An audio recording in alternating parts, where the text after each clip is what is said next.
So, what if an $8 trillion shift in the global economy wasn't just some random financial adjustment, but a deliberate act of economic warfare? We're going to dig into a theory that claims China is following a very old, very predictable historical playbook. And honestly, the thesis it presents is, well, it's pretty terrifying. So, let's break it down. First off, let's just try to get our heads around this number, $8 trillion. That's more than the entire economy of Japan and Germany combined. Think about the entire economic output of the continent of Africa. Yeah, China's shift is bigger than that. This isn't just moving some money around. The theory we're looking at argues this is a strategic repositioning of assets on a scale that could literally change the world. And this really gets us to the heart of the matter. Is the West right to see all this as just, normal financial stuff? Or are they missing the signs of something way more calculated? Is this, as the source claims, a quiet, methodical preparation for economic war that follows a very specific historical pattern? To really get this theory, you first have to understand the pattern it's all based on. The source claims that when a rising power decides to challenge an established one, the conflict is anything but random. It actually unfolds in 4 very distinct stages, a sequence that, according to this theory, has happened again and again throughout modern history. So here they are, the 4 stages laid out by the source. Stage 1, you build dual dependency. This is where 2 economies get so intertwined they completely rely on each other. Then comes stage 2, you accumulate asymmetric leverage. That's where one side, very quietly, builds up a ton of strategic financial power over the other. Stage 3 is repositioning strategic assets, where you start moving your pieces into place, getting ready for a deliberate split. And the final act, stage 4, the controlled demolition, where the rising power intentionally kicks off a major crisis. Now here's the kicker. The source argues this isn't just a theory. They say it's a historical fact. It points to 3 major examples from modern history where this exact 4-stage pattern played out, and let me tell you, it had devastating consequences for the established power. Let's take a look. First up, Great Britain and Germany before World War I. I mean, these guys were massive trading partners, but behind the scenes, Germany was systematically dumping the British pound and hoarding gold. The British, they thought, hey, our economies are too connected, war is impossible. The source says they were catastrophically wrong. When war finally broke out, Germany's financial attack brought the Bank of England to the brink of total collapse in less than a week. Second example, the US and Japan. After World War II, Japan became this economic juggernaut, buying up hundreds of billions in US dollar reserves. From the American perspective, it just looked like a smart investment. But the source frames the 1987 Black Monday crash as something else entirely, a dress rehearsal for demolition, where coordinated selling by Japanese firms almost brought the entire U.S. financial system to its knees. And the most recent case study cited is Russia and the EU. You had Europe becoming incredibly dependent on Russian gas, thinking that trade was the path to peace. But all the while, Russia was building up huge reserves and creating its own financial systems. So when the Ukraine conflict started, Russia turned that dependency into a weapon, plunging Europe into an energy crisis it was completely unprepared for. Okay, so with that historical playbook in mind, let's now apply this exact 4-stage pattern to what China has been doing over the past 30 years. According to the source, this is where all the puzzle pieces just click right into place. According to the source, stages 1 and 2, already done. Check and check.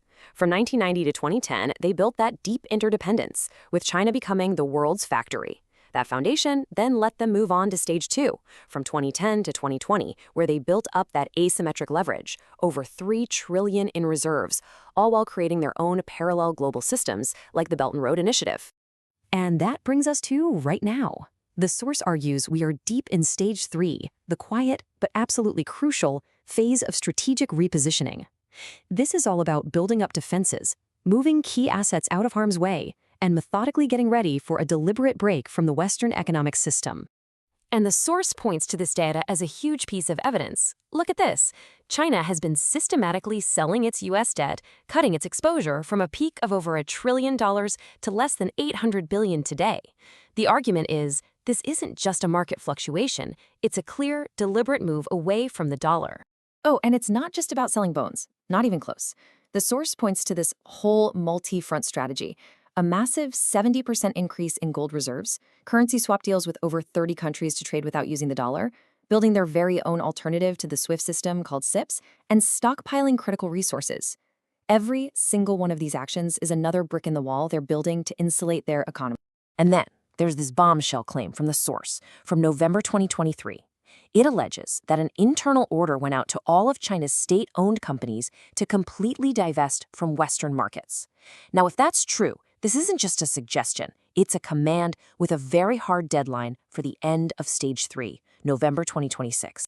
So if Stage 3 is set to end in 2026, what happens next? Well, this brings us to the final and frankly the most alarming part of this whole theory, the predicted Stage 4, what the source calls the controlled demolition. The source lays out this coordinated three-pronged economic attack.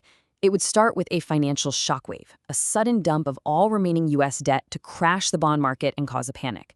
At the exact same time, a supply chain crisis gets triggered by cutting off key exports, think pharmaceuticals, rare earth metals. And then, with the dollar system in chaos, China steps forward and offers the world a lifeline, a brand new yuan-based system for global trade. Okay, I know what you're probably thinking. There are some pretty powerful arguments against this theory, right? Things like the global economy is way too interconnected, or the dollar is just too big to fail. While the source material actually anticipates these objections and addresses them one by one before it offers its own advice. So for the whole "this time is different" argument, the source says that interdependence isn't a shield, it's the weapon, exactly how Russia used its energy ties with Europe. It pushes back on the dollar is too big to fail idea by pointing to the historical fall of the British pound and the very real payment alternatives being built as we speak.